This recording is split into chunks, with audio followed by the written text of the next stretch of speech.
Hi, I'm Rhonda. I'm a licensed professional counselor and a life coach. I get asked a lot about how does codependency develop in someone, and so that's what I want to talk about today. A lot of times, codependency happens through childhood experiences, through either parents that were codependent themselves, that had an addiction, a helicopter parent, an authoritative parent, to where it affects the child enough that they get into like a performance trap, that they want the approval, they lose their sense of self. There's also any trauma or abuse, physical, mental, sexual abuse can cause this. Neglect is a form of abuse. Sometimes they get put in caretaking roles as children, like taking care of a parent or a sibling, if a sibling has any of those type of characteristics. It's also caused a lot of times by some sort of personality traits. Those of us that are, highly empathetic, have an anxiety type of personality that is more anxious. Also, mental disorders. People who deal with mental disorders are taking care of someone that has a mental disorder. A lot of times, being put in a parental role, like with younger siblings, or an alcoholic parent, or a sibling that has an addiction.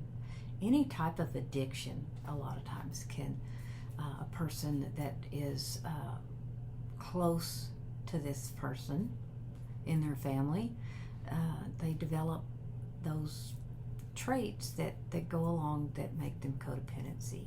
Fear of abandonment, lack of sense of self, the need to be needed. In these caretaking roles, you get used to being the caretaker, and it becomes your worth as and there's no individual. It's you're attached to this person you're taking care of. There's society. Sometimes there's societies or cultures that will promote putting other people's needs before your own. And these will cause irrational beliefs about not having a sense of self, or the self-sacrifice.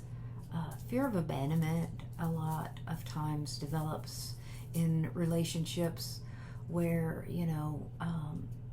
through a series of maybe traumatic romantic relationships, and that you're afraid that person's going to leave because they always leave. Some trauma as a child of the loss of a parent or both parents, that everyone's going to leave, and so that you avoid conflict, and you strive to make another person happy so they won't leave you, because if they do, then you don't have that sense of self. In a lot of these dysfunctional families, what happens is there is a lack of feeling of safety and security, that you have to do achievements to receive approval, or those accomplishments, and that you feel that they love you because that you've achieved something. Then the other side of that is, if I realize I'm codependent, what do I need to do to get help? Assertive training through therapy or coaching. There's not, as I've said before, there's not a medication to actually treat codependent traits, but the things that may come from it, like anxiety and depression. And there are medications for that, and or other things that develop from codependency that stems from childhood. So many times trauma, there's a defense mechanism of not wanting to be seen or heard to keep peace in abuse. And there's also to create a supportive network of people who will support the changes that need to happen, of this person setting boundaries. The people that we've had codependent relationships with are not going to like boundaries. We're going to get some flack. Every time you set a boundary, you will get flack for that.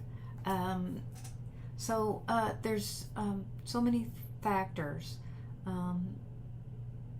I think that the most common cause of codependency is being raised by a parent that has an addiction, an alcoholic or a drug addict, or parents that are codependent themselves that were raised. It's very pervasive in the family disease of alcoholism and drug addiction.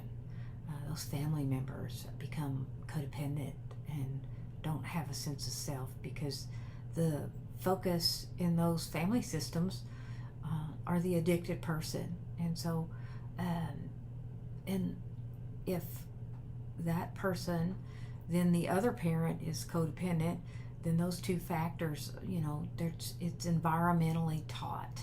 Codependency is developed through environmental circumstances. And as I said, there are certain personality traits that are more susceptible.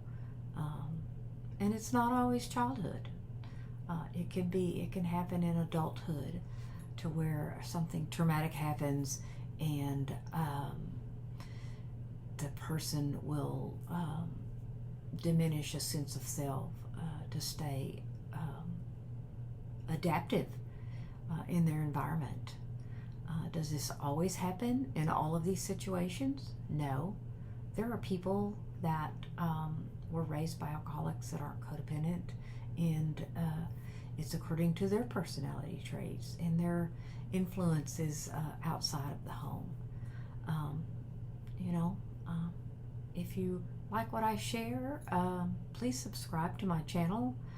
There will be more videos about codependency and about these things, about boundaries and developing a sense of self, those type of things. That's the work that I do in my counseling and in my coaching.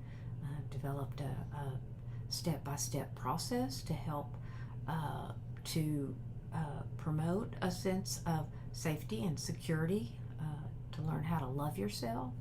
And there's so many factors to this that it takes that behavior modification work, and it's slow. Recovery from codependency is a slow process, and it's a step-by-step process, and that's what I do in my work. I was codependent, and I've learned through my own recovery to overcome it. And so I use the things that I learned through my recovery and my process to help other people through their recovery and their process. Leave a comment in the comments below. Share this if you know of someone that might need to hear about codependency. It's hard to pinpoint. Some people think it's just caring, an over-caring person, and that's not really it. It has maladaptive behaviors that affect relationships and in all areas of someone's life. So I want to leave you with this one thought, is to be you on purpose.